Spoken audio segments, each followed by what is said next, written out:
Voces en Contacto presenta La Entrevista, analizando la realidad nacional con temas de interés para la sociedad salvadoreña. La Entrevista de Voces en Contacto.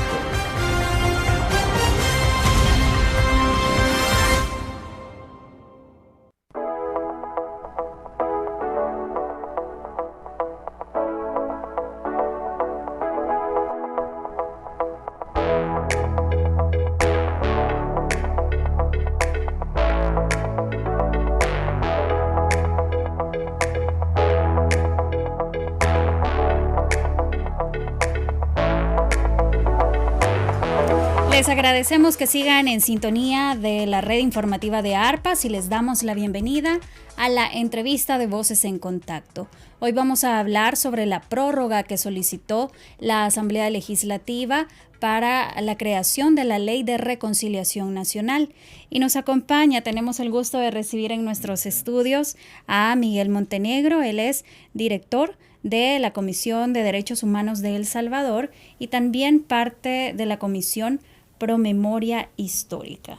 Muy buenas tardes, Miguel, bienvenido, ¿cómo está? Muy buenas tardes, tengan todos los oyentes de Radio ARPAS, ¿verdad? De la red ARPAS. De la red ARPAS, sí, pues muchas gracias por esta invitación que por supuesto es de hablar de temas tan importantes del qué hacer en este momento por los derechos humanos, por el derecho a la justicia, el derecho a la reparación de las víctimas. En ese sentido, mando un saludo a todos los oyentes de la red ARPAS. Gracias, Miguel, por acompañarnos. Ya en otras ocasiones hemos hablado vía teléfono, pero nos da mucho gusto que esté con nosotros y nosotras acá. Justamente usted decía cuáles son las demandas históricas, verdad, justicia y reparación para las víctimas. Y en ese sentido es que se ha traído toda una lucha para que finalmente la Asamblea Legislativa logre crear una ley para cumplir con estos propósitos. Sin embargo, hemos visto la decisión de esta semana o de los últimos días del Parlamento de solicitar una nueva prórroga a la Sala de lo Constitucional porque no le alcanzó el tiempo para generar una ley de reconciliación, este mandato que tiene luego de la inconstitucionalidad de la ley de amnistía. Quiero empezar preguntándole qué piensan de que no haya habido un acuerdo en el tiempo estipulado para lograr esta ley. Bueno, mire, yo creo que en primer lugar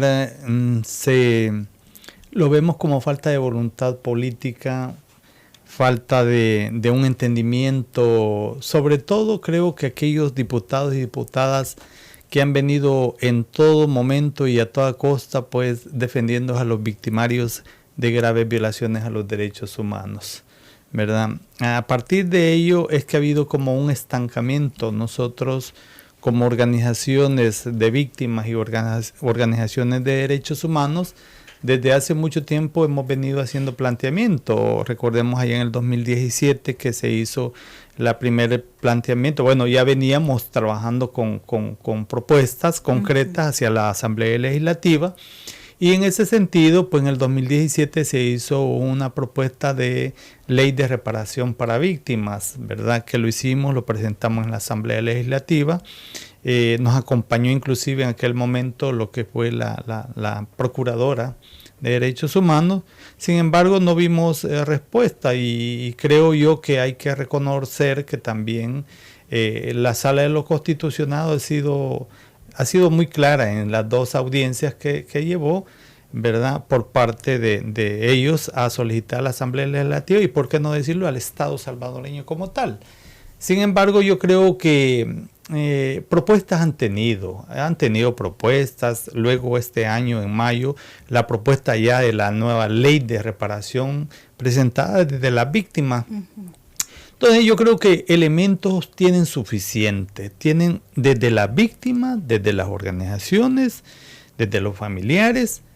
Y a partir de ahí nosotros analizamos lo que sucede desde que ellos no han querido tomar en cuenta en serio el tema sobre las recomendaciones de la Sala de lo Constitucional y aún también si hablamos de las sugerencias del Sistema Interamericano de Derechos Humanos y de las Naciones Unidas y por supuesto de organizaciones internacionales que han señalado que señalamientos de agilizar esta ley que fue recomendada por la Sala de lo Constitucional. Entonces, creo que eso ha sido que no se ha tomado en cuenta por los diputados y diputadas de la Asamblea Legislativa con seriedad y han venido como arrastrando todo este tiempo, todos estos días, estos meses y estos años para poder, digamos, validar un planteamiento que al principio, si usted recordará, lo hizo el señor Parker el año pasado, ¿verdad? Como una iniciativa también de ellos, y lo cual fue rechazado contundentemente por parte de las víctimas y los familiares y organizaciones de derechos humanos. Y parecía que un acuerdo similar se iba a tomar antes de esta última decisión que vimos. La propuesta que tenía ya, parecía el consenso de la mayoría de fracciones en la Asamblea, era un proyecto que, según denunciaron las organizaciones, no estaba acorde a sus demandas. ¿Por qué cree usted que insisten los diputados en esta propuesta? Claro, como le decía, creo que la insistencia de los diputados, sobre todo los diputados de la derecha, ¿verdad?, han planteado precisamente un proyecto que beneficia directamente a los victimarios con una serie de elementos que no permiten el juzgamiento de aquellos que cometieron crímenes de lesa humanidad y crímenes de guerra. Ese es uno de los problemas fundamentales. O sea, no se desea dar una reparación a la víctima, se requiere mantener propuestas de plantear limitaciones a la misma Fiscalía General de la República, y a partir de ahí es que ellos están tratando a todas luces de presentar una propuesta de cara a beneficiar a los victimarios. Esa es sencillamente la razón, ¿verdad? Por eso es un señalamiento de una cantidad determinada de casos que la Fiscalía debe recepcionar, no tomar en cuenta los archivos, en este caso de la Comisión de la Verdad, limitar un tiempo de señalamiento a aquellos que sean culpables de estos crímenes, ¿verdad? Pero que pueden ser beneficiados a partir de un servicio social y una serie de aspectos que eso es un disfrazamiento de una nueva ley de amnistía que quieren presentar, o sea, quieren beneficiar a los victimarios. Así de sencillo, ¿verdad? Esa es la razón por la cual ellos han venido insistiendo, vienen insistiendo, y a todas costas, sin importarle en este caso a la víctima, ni mucho menos a este pueblo salvadoreño que ha venido haciendo también el apoyo solidario hacia las víctimas. Bueno, Miguel y amigos y amigas, tenemos que hacer una pequeña pausa a esta hora. Ya vamos a regresar para seguir conociendo acerca de las demandas que se tienen desde las organizaciones en torno a la discusión de una ley de reconciliación, que es la que tiene que crear la Asamblea, y la exigencia de que se apruebe una normativa de reparación integral. Vamos a una pausa en la entrevista de Voces en Contacto. Ya volvemos con más. Te acompañas de Voces en Contacto, tu revista informativa de la red de ARPAS. Este año vencen más de 1.7 millones de DUIs. ¿Tu DUI venció? Renuévalo ya. Tu DUI vigente es el único documento que te permite votar en elecciones, identificarte en el IS, viajar por Centroamérica, entrar a la universidad, hacer valer tus derechos. Evita aglomeraciones y haz tu cita en línea en www.dui-sb.com o llamando al 2555-1900. DUI Centro, identificando a El Salvador. Mühlbauer y Registro Nacional de las Personas Naturales. Renueva tu DUI el mes de vencimiento o un mes antes, y si ya está vencido, hazlo de inmediato. Las niñas, adolescentes y mujeres jóvenes corremos más peligro cuando migramos a otro país. Por eso, debemos conocer nuestros derechos. Mis derechos valen, dentro y fuera de mi país. Ser migrante no me quita mi identidad, mi nacionalidad ni mi dignidad. El Estado debe facilitar la gestión de mis documentos y brindarme protección. Nadie me puede tocar, ni obligar a hacer algo que no quiero. Denunciar la violencia es mi derecho, sin importar mi situación migratoria. Tengo derechos y voy a usarlos. En caso de necesitar orientación, comuníquese con el Grupo de Monitoreo Independiente de El Salvador al teléfono 2260-8001 o al 2260-2841. Campaña Migración con Derechos. La protección comienza en el hogar, con educación integral para la sexualidad. Muchos abusos y violaciones pasan en silencio. Deja huellas dolorosas y difíciles de borrar. Dañan a quienes no siempre podemos defendernos. El abuso sexual sucede en la casa, en la escuela o en la iglesia. La mayoría de estos abusos los cometen conocidos o familiares. Tú como adulto debes prevenirlo, detectarlo, denunciarlo. Consejo Nacional de la Niñez y de la Adolescencia. Esta es la historia de Marina. Tiene 75 años de edad, de los cuales 50 los dedicó al cuidado del hogar, a pesar de que según la Ley de Igualdad, esta la reconoce como fuente de riqueza nacional. Marina nunca recibió pago por su trabajo y mucho menos tendrá pensión. Marina, al no disponer de dinero, se ve afectada en su independencia económica. Eso es violencia económica. Defendamos nuestros derechos. Proyecto Derechos y Dignidad, ejecutado por IMU con el apoyo de Counterpart, DPLF y Partners El Salvador. Niña Rosy, fíjese que en la escuela de mi hija ya no venden gaseosas ni refrescos artificiales. ¿Y eso por qué, niña Tita? Es que nos explicaron que existe una normativa que regula la venta de alimentos en las tiendas y cafetines de las escuelas, y dicen que esas bebidas tienen mucho azúcar. Mire qué bien, todo sea por cuidar la salud de nuestros hijos. Fomentemos el consumo de una alimentación saludable. Este es un mensaje del Ministerio de Educación. Las cuencas hidrográficas del río Huascorán y del río Grande de San Miguel serán contaminadas con drenaje ácido por 11 minas abandonadas. Y otras 4 más podrían activar los materiales reactivos a consecuencia del cambio climático.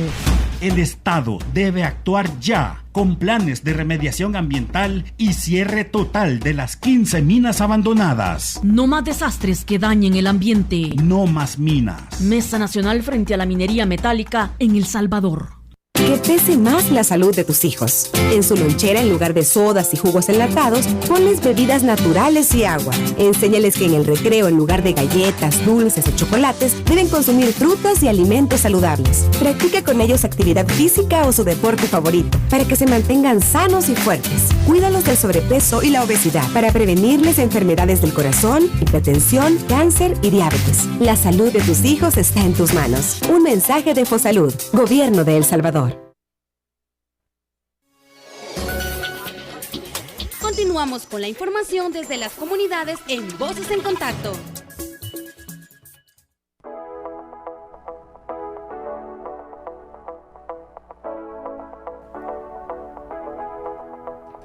Seguimos con la entrevista de Voces en Contacto en este 15 de noviembre. Le agradecemos su sintonía a través de las diferentes plataformas de la red informativa de ARPAS. Hoy estamos conversando sobre la Ley de Reconciliación Nacional y cuáles son las demandas desde las organizaciones de víctimas, y nos acompaña Miguel Montenegro de la Comisión de Derechos Humanos de El Salvador, CDH. Él es director de esta organización y parte de la Comisión Promemoria Histórica. Hablábamos sobre esta solicitud que ya hizo la Asamblea Legislativa de prórroga para finalmente crear la Ley de Reconciliación. Hoy el magistrado de la Sala de lo Constitucional, Aldo Cader, dio algunas declaraciones al respecto y les invito a que escuchemos. La legislativa ha enviado una petición para que se dé un plazo adicional. Además, ha remitido mucha información y mucha documentación de todo lo que han hecho en estos meses. Además, creo que también ha remitido 2 proyectos de ley al respecto. Entonces, en estos días, nosotros como Sala de lo Constitucional estamos evaluando la petición de los demandantes, estamos evaluando lo enviado por la Asamblea Legislativa para considerar si se amerita o no que se dé un plazo adicional. Bien, escuchábamos las declaraciones de uno de los magistrados de la Sala de lo Constitucional, Aldo Cader, quien se refería a esta solicitud que ya recibieron de parte de la Asamblea Legislativa para que se amplíe el plazo para que se cree la Ley de Reconciliación. ¿Qué opina usted? Ya decía él, conocemos que hay al menos 2 proyectos que están al interior de la Asamblea y no dejaba, pues aún no han discutido, claro, de si se va a dar esa prórroga. ¿Ustedes qué piensan? ¿Cómo debería proceder la sala en este caso? Bueno, yo creo que muy importante podría suceder que la sala pida a la Asamblea Legislativa que tome en cuenta y en consideración la ley presentada desde las víctimas y de las organizaciones de derechos humanos. Eso sería muy, muy, muy importantísimo. Al no llegar, digamos, a presentar una ley o aprobarse por parte de la Asamblea una ley a su medida, estoy hablando a su medida de los victimarios, no de la víctima.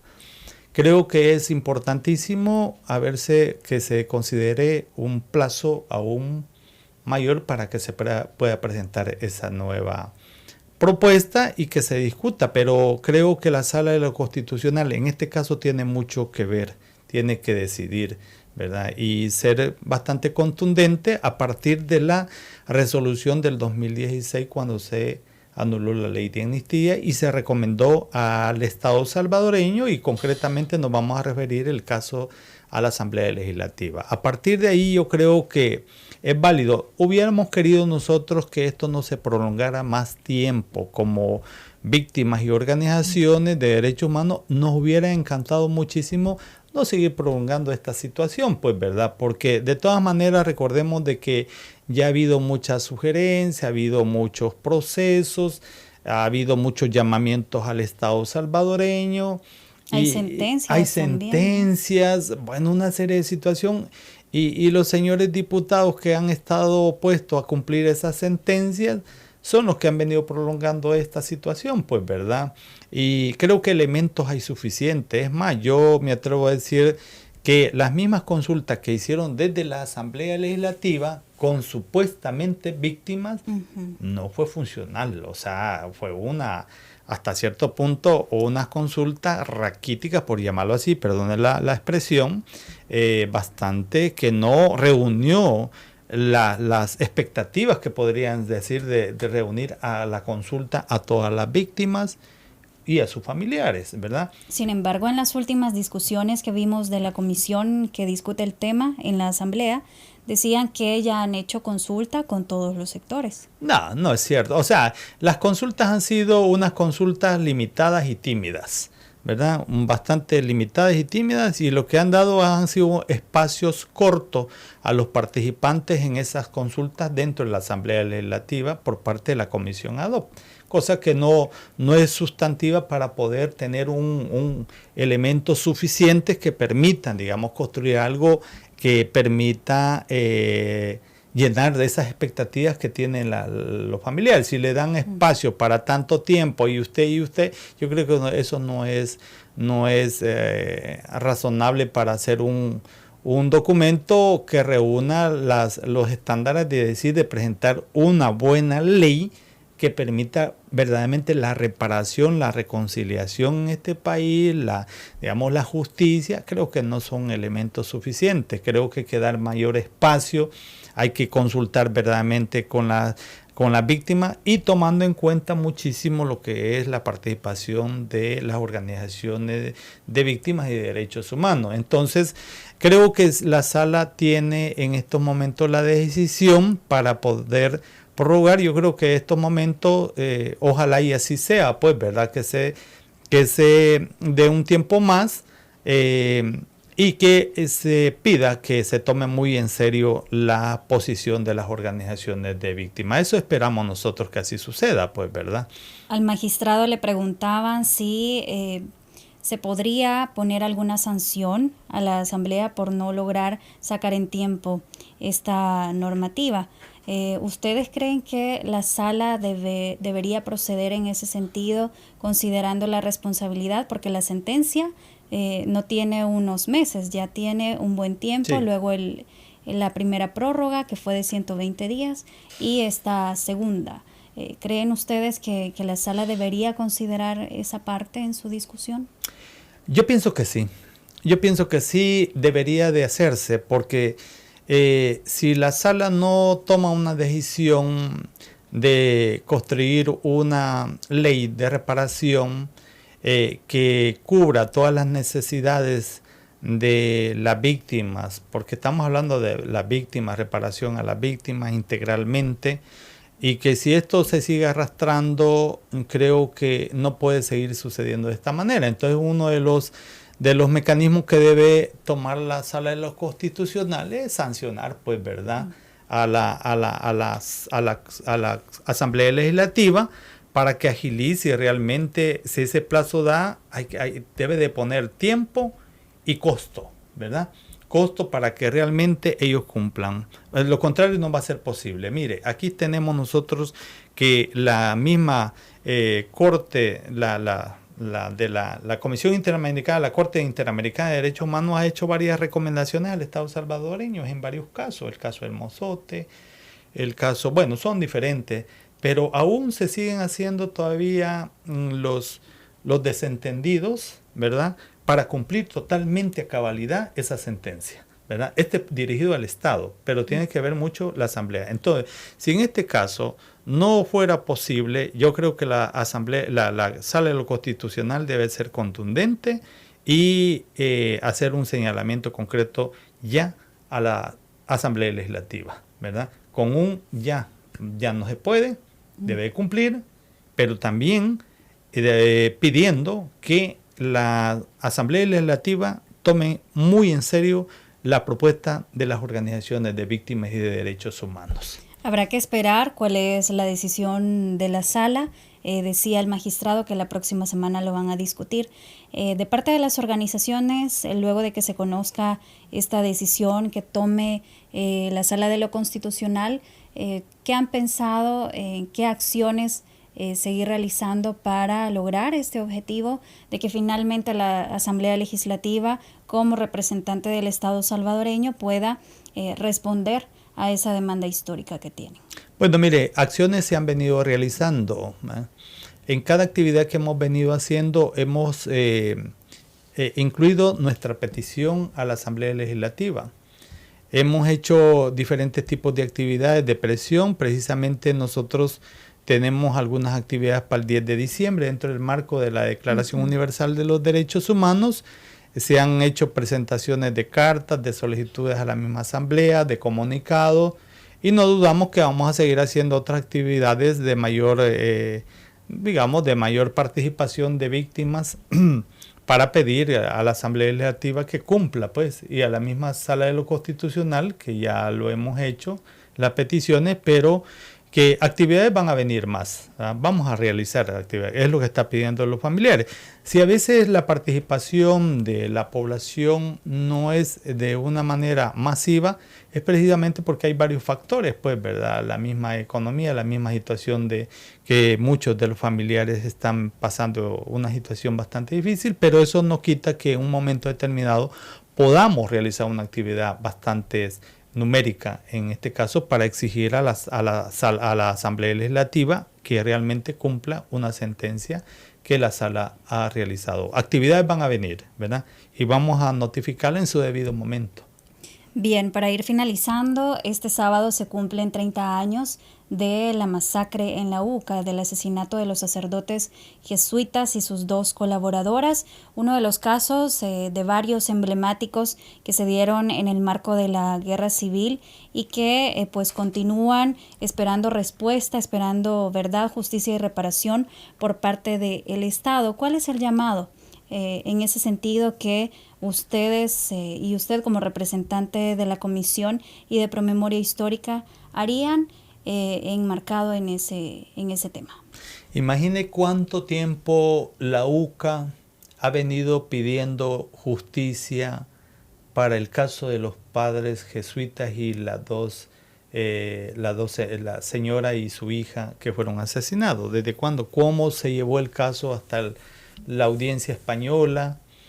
Se ha hecho una serie de esfuerzos, como se ha hecho en el caso de otros tipos de hechos, de masacres, presentación de casos ante la Fiscalía General de la República. ¿Cuántos años han pasado de la firma de los acuerdos de paz, del mismo informe de la Comisión de la Verdad, de la solicitud de la compañía jesuita? Y no ha habido una respuesta. El caso de Monseñor Romero. Eso es también una realidad.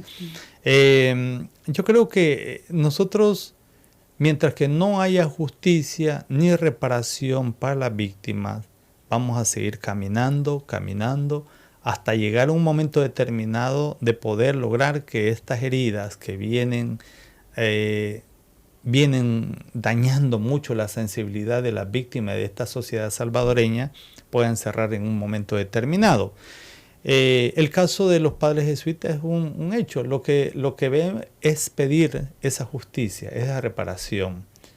Pero al darse, ojalá y algún momento se logre esa justicia que se ha venido exigiendo, el caso siempre se va a venir conmemorando, año tras año, recordando lo sucedido para que las nuevas generaciones de este país y del mundo entero conozcan lo que sucedió hace varios años en nuestro país. Que sea, en este caso estamos hablando de una forma de prevención precisamente de estos hechos que se dieron. Entonces creo que el caso de los padres jesuitas es un ejemplo de todos, ¿verdad? Y esperamos que también realmente puedan las autoridades de justicia en este país dar una respuesta urgente y necesaria a los familiares de los padres y de sus colaboradoras para que pueda concretizarse la justicia en este país, ¿verdad? Eso es lo que venimos pidiendo. Como decía, se conmemoran estos años más y creo que es digno de recordar, ¿verdad? Es digno de recordar el trabajo que hizo tanto el padre Yacurilla como hizo Segundo Monte. Bueno, todos ellos, un trabajo excepcional, muy maravilloso, que mostró muchísimo a favor de la víctima, de la población más reprimida, como hizo Monseñor Romero. Y pues es de recordar a los victimarios, es recordar a aquellos que cooperan con los victimarios, aquellos que protegen a los victimarios y aquellos que se han mostrado siempre parte de los victimarios, a que realmente aquí en este país se requiere ya de una justicia y ya un stop a esta situación de impunidad que seguimos viviendo en nuestro país. Bueno, se nos agotó el tiempo, lamentablemente. Quiero agradecer a Miguel Montenegro, director de la Comisión de Derechos Humanos de El Salvador. Reconocemos desde ARPAS todo el trabajo que han realizado desde el inicio de la fundación de las CDHs y bueno, le esperamos en una próxima para poder seguir conversando sobre estos temas que no son del pasado, sino que siguen siendo presentes. Muchas gracias y hasta pronto. Muchas gracias a ustedes. Así finalizamos con la entrevista de Voces en Contacto, agradeciendo su sintonía. Le deseamos un feliz fin de semana.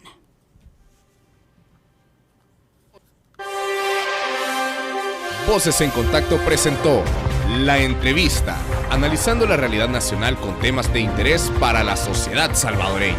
La entrevista de Voces en Contacto.